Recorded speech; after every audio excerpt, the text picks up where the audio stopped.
Hi and hello there, Libra! Welcome new subscribers, returning tambayers. Thank you sa inyong walang sawang love and support for me. At kung hindi niyo pa na-subscribe pa po sa other channel, link is down below sa ating description box. If interesado, i-click lamang yung link na yan para kayo ay makapunta there.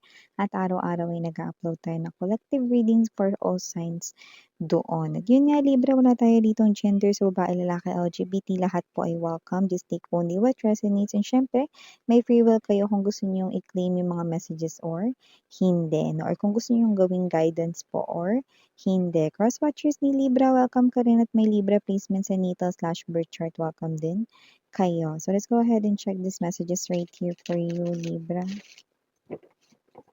What does Libra needs to know? Can you please show me? Libra.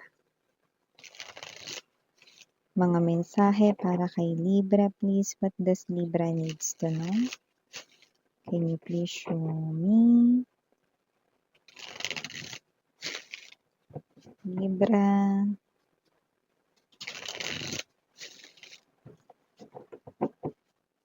Okay, so let's go ahead and check this mga mensahe para kay Libra. So guys, you do have here the energy of Seven of Flutes. Nandito din po Four of Flutes. Present din ang the Chariot, okay, or the Limo dito sa inyong tarot deck na gamit for today. Seven of Rings, the Bachelor. We have here as well the Six of Rings. Bottom of the deck, Knight of Mirrors or the Knight of Swords, the Cocktail Party, okay, or the World card energy, and the Four of Roses, okay.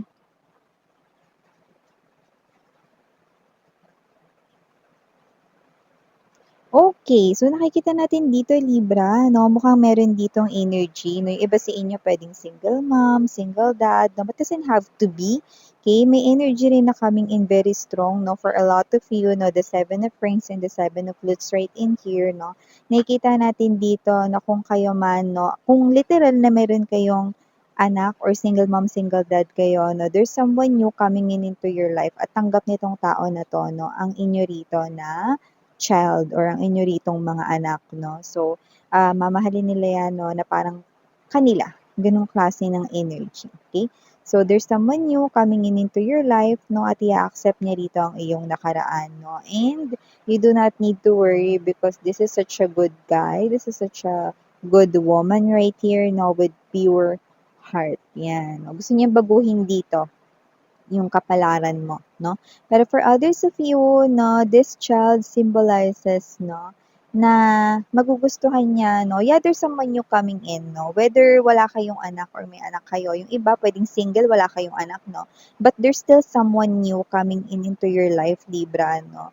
Na parang ikaw to na you will make this person here feel like, no, na parang siya ay isang child, no? Na parang nagbalik siya ulit sa kanyang pagkabata, no, na parang wala siyang iniisip na kahit na anong problema. So, this is you maaring makita ka niya dito, no, as someone na parang stress reliever niya, no, as someone dito na parang nagpapagaan ng loob niya, no. So, nakikita natin dito that this person here, no, is someone na may isip niya dito yung isang serious na relationship here with you guys, no, that might lead to marriage, no, building a family, magkaroon rito kayo ng family, magkaroon kayo ng bubuuhin rito, no, na family, no, future kids together, yan, no. So, just take only what resonates. LGBTQs, of course, welcome din kayo. This person here will change your life, okay? And will change how you viewed love, no, na posibleng nadungisan, no, yung meaning ng true love, no, ng inyong mga ex na nanakit sa inyo. So, yun nga mga babes na maliban dyan, Libra, nakakita rin tayo ng energy rito, no, that with the Four of Flutes right in here, no, and there's this Limo, nakakita tayo rito ng energy na meron dito, no, na nag-iisip rito ng what? Okay? Makipagkita sa'yo, no, yun yung iniisip niya. sa kanyang fantasies. Pero dito nakikita ko na hindi siya makakapagkita sa'yo kasi ang mangyayari rito 'no, the moment na makita ka niya sa di kalayuan 'no, hindi niya maigagalaw ang kanyang mga paa at mga binti 'no. Hindi dahil ito ay nagka-cramps or hindi dahil may problema siya sa kanyang mga paa, kundi ang kanyang problema ay kanyang thoughts. Papasukan ito ng mga negative na mga pag-iisip, no? Kaya matatakot siya rito. Kaya instead na lapitan at kausapin niya kayo, tititigan niya lang kayo sa di kalayuan. So, yan ang nakikita natin dito. Nasayang lang yung biyahe niya, no? Pero, lumalabas dito na parang okay lang kasi nakita naman niya kayo, no, in person, no? Kung kamusta na kayo 'no, parang kahit papaano 'no, sa loob ng ilang minuto na yun or ilang segundo lang 'no, na nakita niya kayo dito parang okey na rin 'no, parang pampalubag loob na rin 'no, parang ganun yung energy niya rito with the Four of Flutes energy. Pero kahit na, kasi ang sadya niya talaga rito 'no, is makipag-usap sana sa inyo 'no, pero hindi niya nga nagawa kasi hindi niya maigalaw ang kanya ritong mga paa, eh. In other words, puwedeng may pumipigil sa kanya ritong mga negative thoughts kagaya ng mga binanggit ko kanina. So, maliban diyan, Libra, with the cocktail party right in here 'no, and the Knight of Mirrors, possible rito 'no, na may mga actions dito 'no, na gawin ang mga friends mo 'no, na posibleng ipareha kayo 'no, sa isang person na hindi niyo pa nakilala or parang makikilala niyo pa lang 'no, doon sa reunion na yun, kita-kita na yun, meet up with friends 'no, yun ang nakikita natin dito 'no. But for some reason 'no, may mga friends ka rin na parang, hindi rin kilala yun 'no, na parang meron silang kutob na posibleng i-share nila sa'yo na, "Wag yan, ako parang feeling namin red flag yan, parang feeling namin, ano yan, playboy yan, playgirl yan," 'no. May mga ganun kang mare-receive 'no. Well, the cards are saying they're correct. If your intuition is definitely calling your attention and talking to you, then it can't be wrong. Ibig sabihin 'no, tama talaga na kung sino man dito ipapakilala sa'yo doon sa isang party, event 'no, kasiyahan o kaganapan dito or tipon-tipon kind of thing 'no, then definitely isa nga talaga siyang walking red flag 'no. So, matuto kayo mga mahal na i-spot ang mga red flags at nakikita ko dito 'no, may itsura ito at maaaring hindi mo agad ito mapansin sa isang tinginan lamang 'no. Kaya naman mag-observe ng mabuti, maging matang lawin.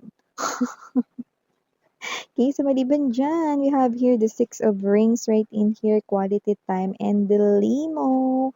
So possible na meron dito na date at posibleng travel date ito with you and with your someone is special. Yan, gaano ka-special, miss yan? Halo-halo na meron ng ube, may leche flan, at may cherry on top. Yun, no? Ganong klase ng special, no? So nakikita ko dito, no, na yung energy ng person mo na parang medyo tipid-tipiran o na tight budget 'no, na parang nagulat ka na lang bakit ngayon parang sa, tuhog-tuhog muna kayo 'no, kumakain 'no, sa street foods at hindi muna sa mga fast foods and restaurants 'no. Iba naman puwedeng sa restaurants kayo kumakain before ta's biglang nag-fast food 'no, kasi naman meron siyang pinag-iipunan dito pala 'no. So tinatago niya lang 'yun. So ito na nga yung surprise. Meron kayo ditong surprise travel date with your person, 'yan 'no. So yun pala yung kanyang pinaghahandaan kaya tipid mode muna kayo 'no. So akala mo tinitipid ka talaga niya, eh, 'no, hindi.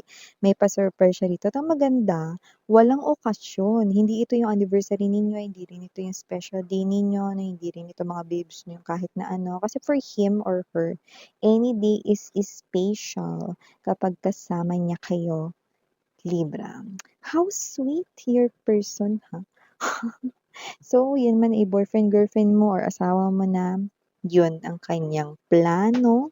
At hindi lang yan basta plano kasi meron na tayong nakikita ritong, nasimulan siyang ipunin na pera. So, talagang kasado na yan 'no, waiting na lang 'no kung kailan yan, 'di ba?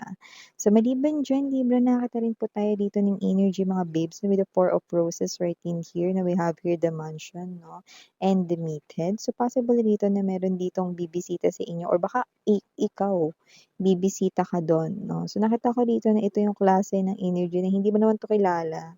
Okay, parang yung energy kung ito ay may kinalaman sa work 'no, maaari kasing ma-intimidate ka sa taong ito, yan yung nakikita ko rito. Pero wag kang ma-intimidate sa kanya 'no, i-push mo pa rin kung ano yung goal mo kasi baka ito yung, business partner 'no, na puwedeng babagay sa negosyo na meron ka 'no, or baka naman yan yung gustong kausapin sa'yo ng boss mo 'no, at trabaho mo na gumawa ng deal with this person 'no. I'm seeing someone 'no, with a higher level of posisyon sa kanyang pinagtatrabahuhan, could be a boss right in here. Maaaring ma-intimidate ka at first sa kanya kasi yung looks niya ay talaga namang intimidating pero, okay, this person here is someone na interesado na rin sa kung ano yung sasabihin mo 'no. It's more likely related sa work, okay.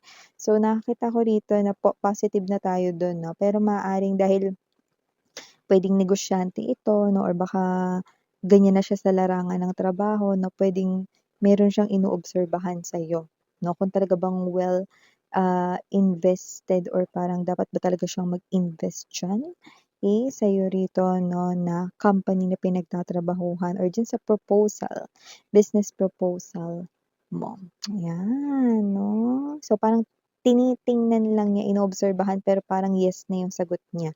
Agree na siya diyan, okey? So, yeah, ito yung mga messages right here for you guys, parang tini-test ka lang niya, gano'n, okey? So, wag kang papatinag, Libra 'no? So, be confident sa mga sasabihin mo at sa offer mo, okey?